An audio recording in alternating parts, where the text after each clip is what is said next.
लगा के देखे ना। बुझ गलियोगे ये खलकड़ी बुझ गलियो।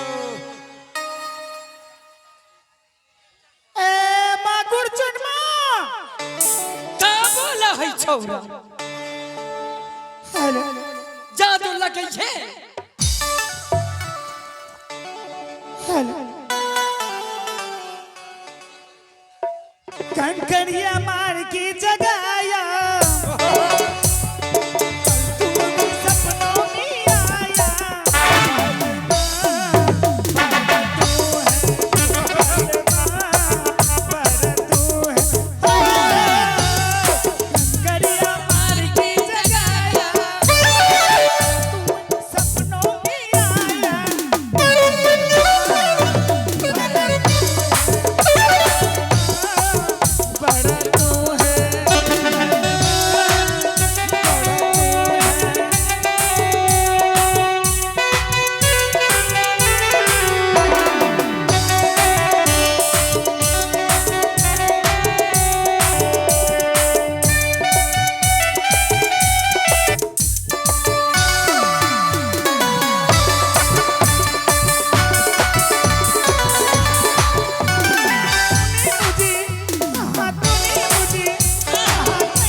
मसूरी देहत तू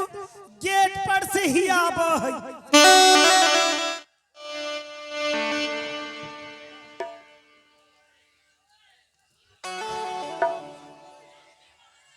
एमा सुनी ना एगा की कहती के एमा कापी है का है चाय छिए मौसी दल कहिया ए बाजार खसो। सुन सुन सुन हां बोल की बोलो। देह में आग लगा है और तू चापिया है बाजार खसो। छोरा साला बाल्टी दी बाल्टी बन ल करे। सुन बाबू सुन कने लागलो एक सुन बाबू सुगा हमर मैना दीदी जादू मारते मारते मारते मारते मारते परेशान परेशान हो गई। लेकिन छौरा मनुष्य बन के न आयल। तनी तू अपना जादू लगा के बाबू सुगा मैना तीतिर देखबी। दीदी के अरे हेड गलही ने हां एका छोड़िए ने की बात हेड गली ने। हाँ रे जब हमार बड़किए हार गए तो हमें कौन खेत के मुड़े छिए रे। एक तोरा डरा में देख लियो रे हेतिया मोट के मुड़े दे। हमरा डरा में मुरई के खेतिए करने छे ते देखने है भी।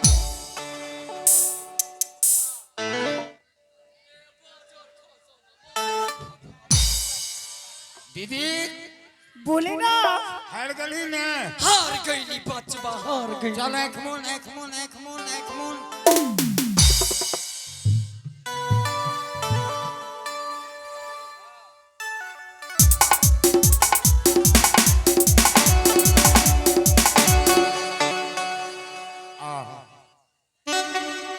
आहा माता कमला आई एक बच्चा से हमरा वैसे पहले के हमरा गुरुवन के सेवा में आय हमर उम्र खत्म हो गए। लेकिन हमरा गुरुवन कहलके गुरुचिन्मा जितना सेवा करही बाल बाल में हम जादू तोरा सजा देबो। आय हमर गुरुवन भेड़ा के ऊपर जादू मारलके लेकिन मनुष्य नहीं बनले। थोड़ा सा हम जादू लगे लिए रहे। एक मतलब किए आय हमर गुरुवन हमरा सही में जादू अंग अंग भर देलके। लेकिन आखिरी ई हमारा माता छिए, गुरुवाइन छिए। आई यही माता के चरण के धूल लेकर जादू मारिए भेड़ा के ऊपर, जो कि मनुष्य बन जेते तो हम बुझ जेबे कि भाटी राज बंगाला के हम शेर भए गेलिए।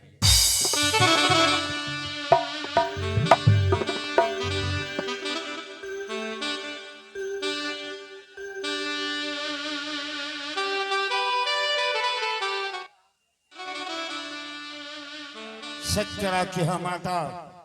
दहे गुरुवाइन के नहीं से सुने वाला कन कन वेले बोला का धंजा काले परवान जी बाबू सुन के चलिया जहां जाके मारता था कर समान अपना मार कर मोर से मार कर एक कर मुट्ठी से से मोरा मुट्ठी हो जाए दहक काली के दहक कामुल कमुल सा सच्चरा की है गुरुवाइन चल साला रे।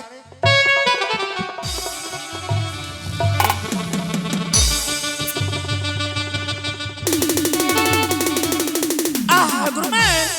आई कौन दुख विपत्ति पर गला माता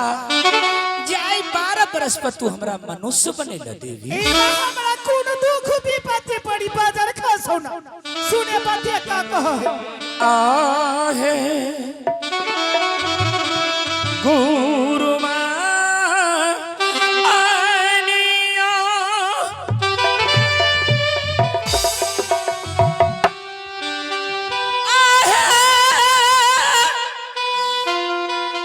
क्या मां का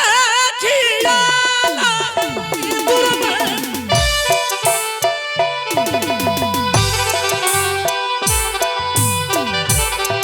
हमारा पापा हमारा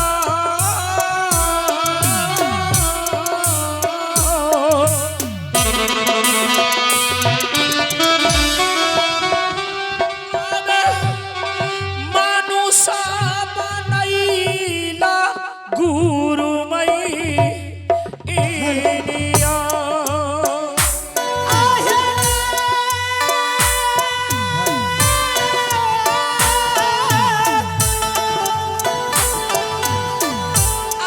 माता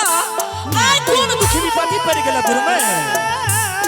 जाई 12 वर्ष में तू हमरा मनुष्य बना देवी।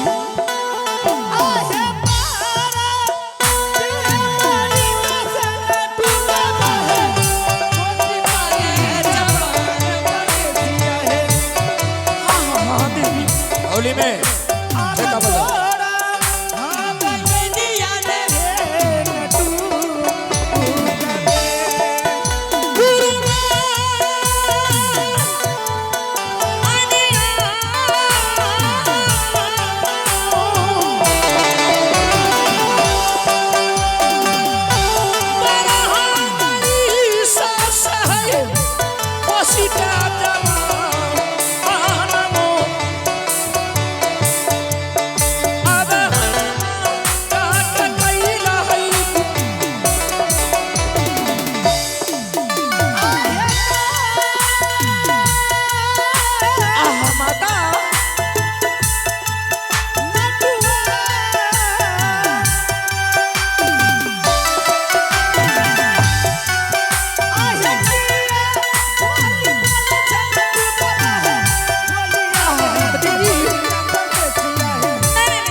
आई कौन दुख विपत्ति पर गेला माता ए बाजार खसोना हमरा कौन दुख विपत्ति आई पड़ी 12 बरस पर तू हमरा मनुष्य बने ल देवी। आज तोरा मनुष्य खातिर बनेली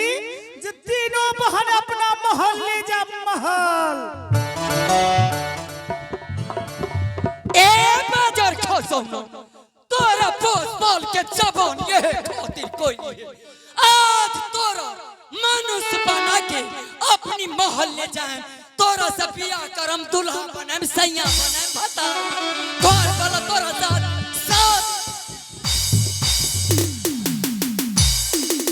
माता ये बात कभी नहीं भय सके छे गुरुमैन चूंकि एक बाता से पोषण जा छे कि बेटा के देवी आवाज को गोल्ड कीजिए चिराचिराहट हो रहा है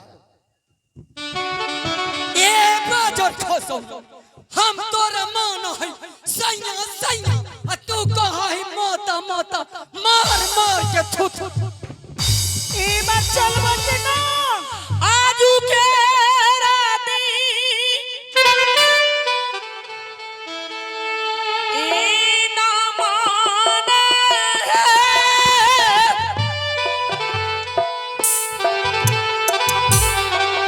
गुरु मान किया बोलने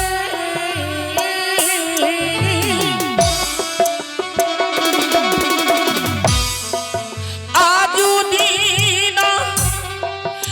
बोलला ना है गुरु मैरिया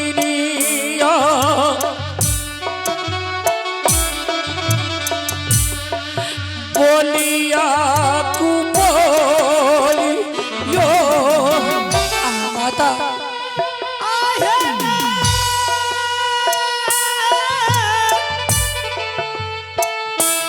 नटुआ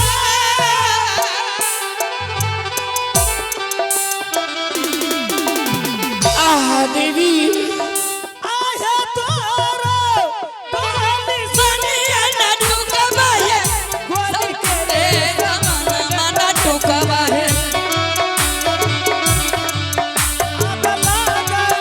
ये कर चले ए ना टू आ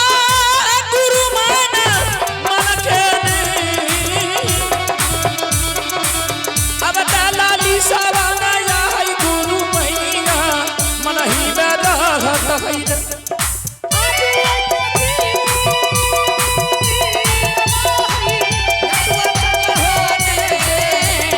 बिना जाना है टुकवा हमरी महलिया माता ए मसूने ना हाँ देवी तोर बात से बाहर न छी माता अवश्य तोर महल के देखे के वास्ते जीवे देवी ए मत चलवा कि तू पकड़ पकड़ करबे आहे चाला चाला चाला गुरमनिया आपनी रे वाली उनरी जान है रे आपनी है वाली उनरी जान चाला गुरमनिया है आपनी है वाली उनरी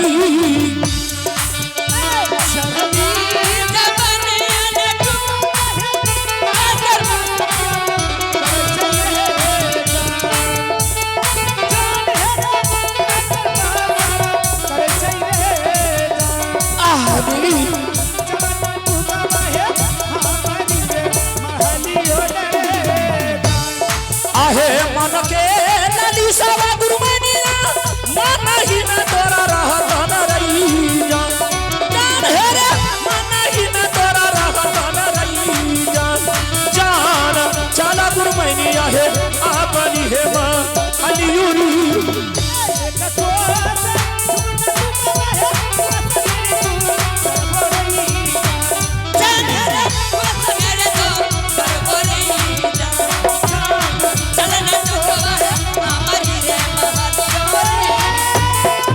धरिए दललिया गुरमनिया पतली है सारा की हो गए जान है रे पतली है डागाई जान घूमी है गेली है तो धरी है मां अलियोरी गुरमन या तोर महल छे माता ए मन दिखाई न हो यही लटको है बीच की बाती हो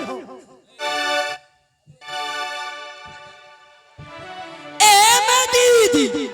बोली ना पछुआर में जाके बोल बे कि सामने सामने बात कर बे के सुन बोले ए मैं दीदी के थाकल मारल है। सुन ले आगे हम जा होई 7 खंड के बार के भीतर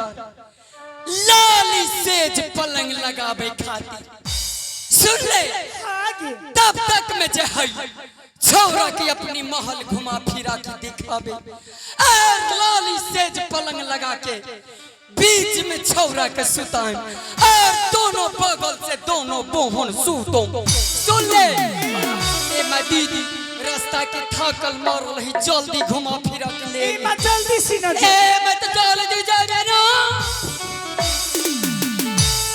मैं सुन, सबसे पहले यही है दीदी के महल। आज तोरा घुमा घुमा के दिखाई। आह माता अवश्य तोर महल के घूम फिर के देख लेबे गुरुमाए। आज वही के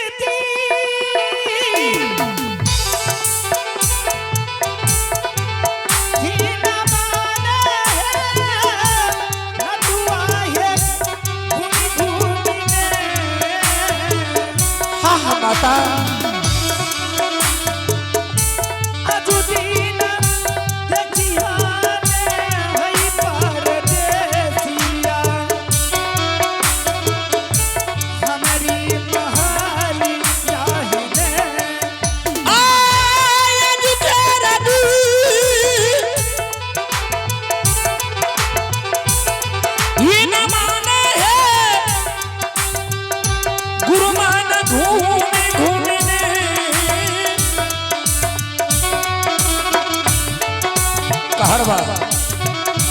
आजू दिन देखिया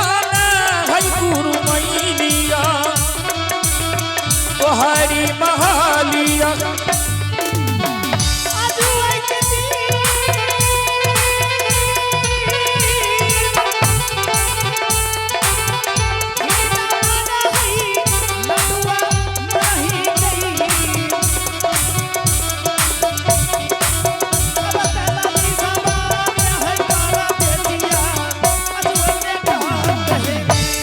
माता अवश्य तोर महल के आ गुरु माना घूमी घूमी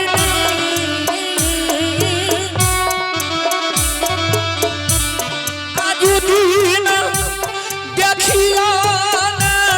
है गुरु मैलिया हरि महालिया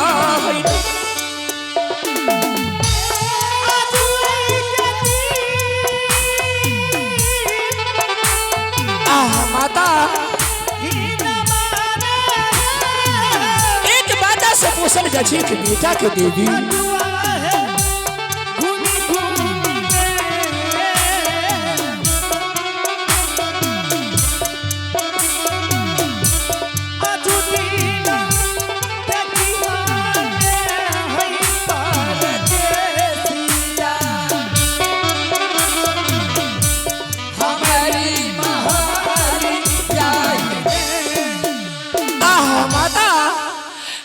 सुंदर तोर महल छ गुरुमाए।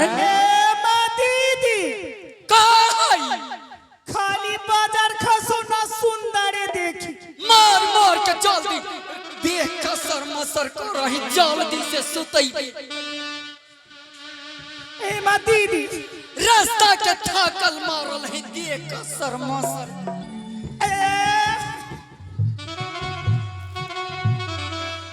सुनी ना हाँ हाँ गुरुमाए दोनों बहन रास्ता के थाकल मारल है तनी बिस्तर लागल है लाली से जी पलंग जाकर के तनी आराम करबे। माता ये बात कभी नहीं रह सके छे गुरुमाए क्योंकि एक बाचा से पूछल जाय छे कि बेटा के देवी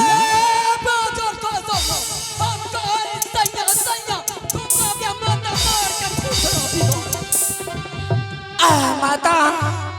हमर जान किया न चढ़ जेते गुरुमाए ये बात कभी नहीं रह सके छे माता। आज के राती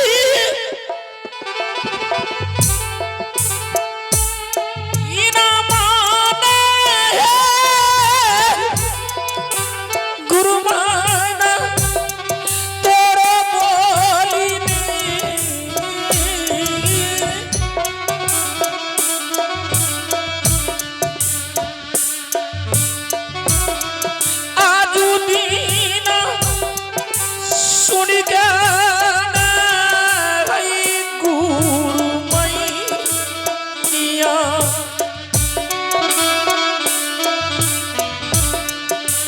जाई मोर शरीर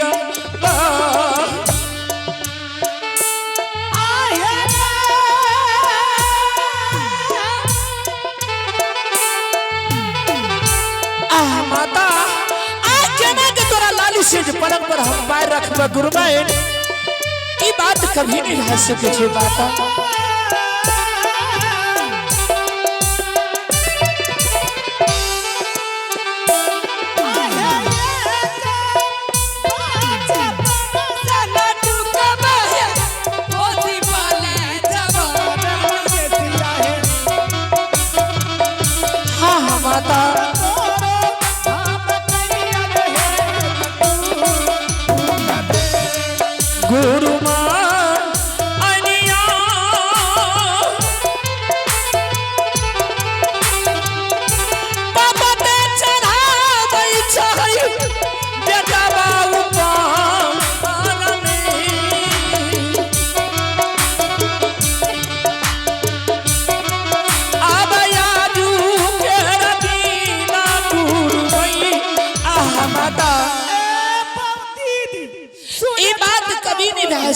गुरुबैन आज जान के आने चले जेते माता लेकिन ये बात कभी नहीं रह सकी एक बाजा से पोसल जा छी कि बेटा के देवी सुने बाजार खसोना के बातिया सुने फिर तुम माता कहो हम नहीं तोरा सैया सैया आ दुल्हा दुल्हा आ घर वाला आज तोरा से शादी करके कट चुमोन करो आ देवी तोर बात से बाहर नीचे गुरुबैन ए मत जल्दी से आ माता समझ के तोरा पलंग पर पैर रख छोड़ा आ गुरुमान धारा माहन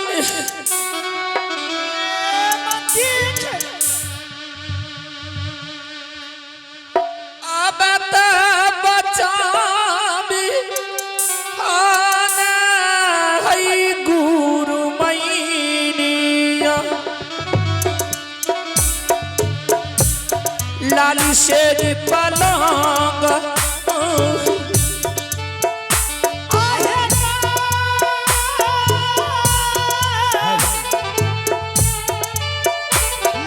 माता आज बेटा तोर पलंग पर बेटा समझ माता समझ के तोरा पलंग पर पैर रख दे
से घोषा मत करे बाबू रास्ता के थाकल मारल है जल्दी चले यार नो ए दीदी सुनी छौड़ा ते सूतल अब दोनों बहन में विचार करबे जे पहले कौन सूती का कहले पहले दोनों बहन में विचार करबे जे पहले कौन सूती विचार करबे आगे धोची में विचार के क्या बात होई ए दीदी सुनी का तू तो बड़की हुए सही कहले दीदी हम छोटकी है सही कहले अब पहले हम सुतम तू बाद में सूती ए माई बोले ना सुन तू छोट है ना, आगे हम सबसे बड़ है ना, हाँ हमरा से छोट तू है ना, हाँ तोरा से छोटू है ना। आगे तो सुन दीदी के बतिया, मिलानी वाला बतिया तोरा हम कहो सेटिंग वाला सेटिंग ए वाला बोली ना धोची ना कहे दे। आगे सुनो आगे सुनो आगे सुनो पहले ना तू सुतबे धोची मार के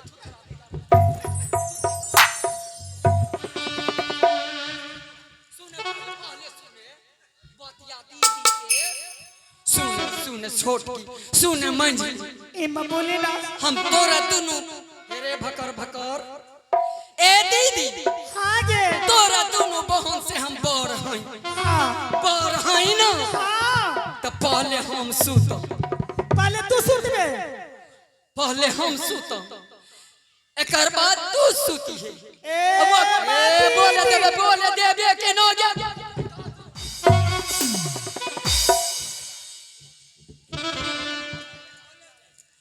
पहले हम सूते ओकर बाद सबसे पहले तोरे सुतेबो पर हाँ तू बगल में खड़ा रह, पहले तोरे सुतन ए बात भी सुन का कल पहले तू सुतबे सबसे पहले हम सुतम ए खातिर हमरा जोगनी बहुत काटो है, तोरा जोगनी काटा जोगनी काटो है बड़ है तब हम सुतम, बाद में सुती है। तू सुता सुती के झगड़ा करबे झगड़ा करबे करबे ए माई सुता सुती के झगड़ा का कोरी पहले हम सुतम बाद में तू सोत जी। ए बा पहले हम सुतम पहले हम सुतम, पहले हम सुतम पहले हम झगड़ा करबे झगड़ा करबे हाँ करबे करबे करबे। पहले हम सुतम, पहले हम सुतम।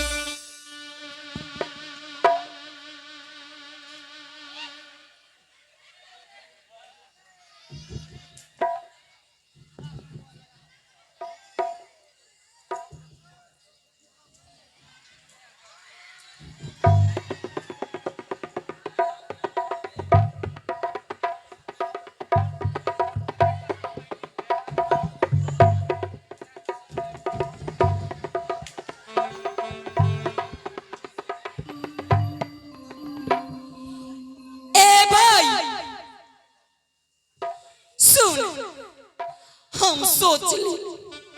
तीन बहन हैं, सबसे बड़ हम हैं, पहले हम सुतम, बाद में मंझली सूती है, ओकर बाद में छोटकी सूती है, हमरा से पहले जाके दोनों सूत गई। बुझाव होई भटर भटर रे बजर खसना, बुझाव होई उ दोनों टाके हिस्टीरिया के बीमारी होई सौती, मार मार के थुथरा बिगाड़ दे धोची।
बजर खसोनी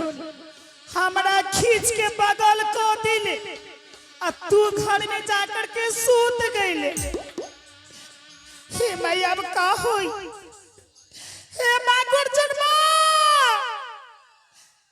है के नारे अरे बजर खसोना आबै छियो गे ए मां बजर खसोना सुनबे के ना रो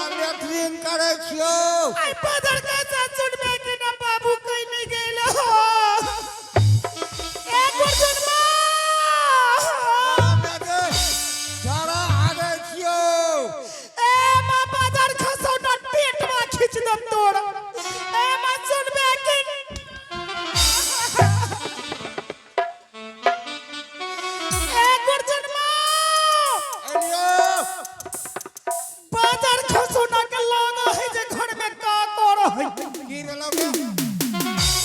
ए गे ए आओ आओ ए गे घर घिनल कहो गे ए आओ बा ए आओ बा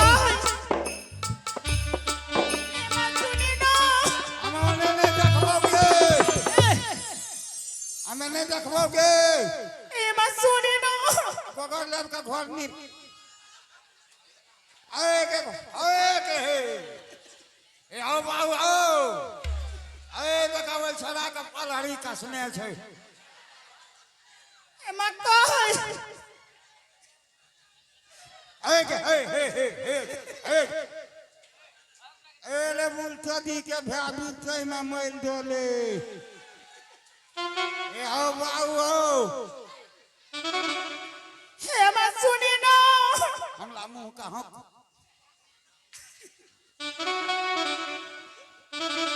एमा देखे ना या नहीं कह दे ओने नहीं देखो एमा देखे कैसे करो देखबे कैसे करो लगा हां भाग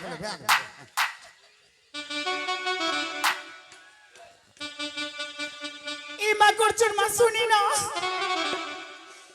बड़की दीदी कल देखे ना पहले कनी हम सूत हमरा खींच के बाहर कर देले जाकर के दोनों टा सूत गइल तोर की विचार छौ हम सूता ए रे रुक तोरा सो सुतै के मान हां चल ए देख चल जे हटिया को आ काली राम लग सीत रही है बदर खसौना कनी हम सूतम आउ एक काम करे बाबू तू काम करे हां बोल तोरा जोन बात कहा है न कनी दिमाग में सोचे की भेलै यहाँ से चल जो तू भैया हां 8-10 बगुलबा मार के हां अच्छा से तरकारी बना के रख दिए 50-60 गो रोटी और तू खा के सुनी ना आधा के तड़का लगा के रख दिए हमें सब कुछ करबो तोड़का नहीं करबो बदर खसौना तोड़का ना के तड़का दाल में तड़का ना है तड़का में 2-3 बार मर गेलै गे ए मसूनी तू खा के गेट पर पहरा करिए हां बाहर के लोग अंदर ना आवे अंदर के लोग बाहर ना जाए ओ मटकी उ सूती ओ पत्थर की ओ सूती आ तू हम सूता आ उ साड़ ओ सूता आ हमें गेट पर आबो हां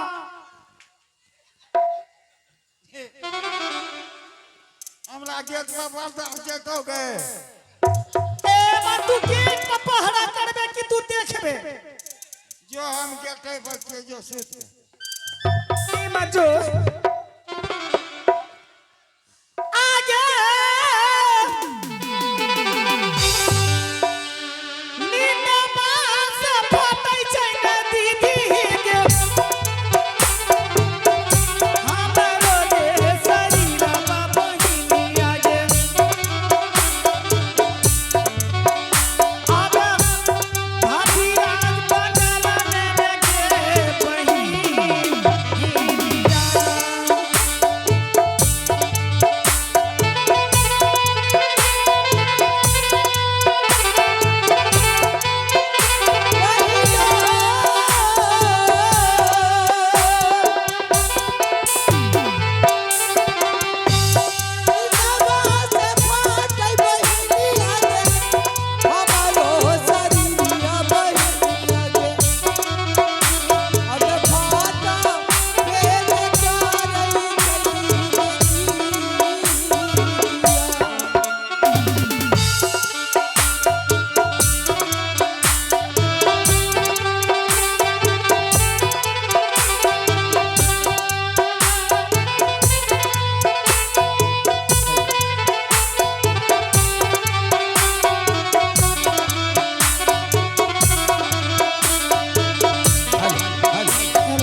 सतियाबा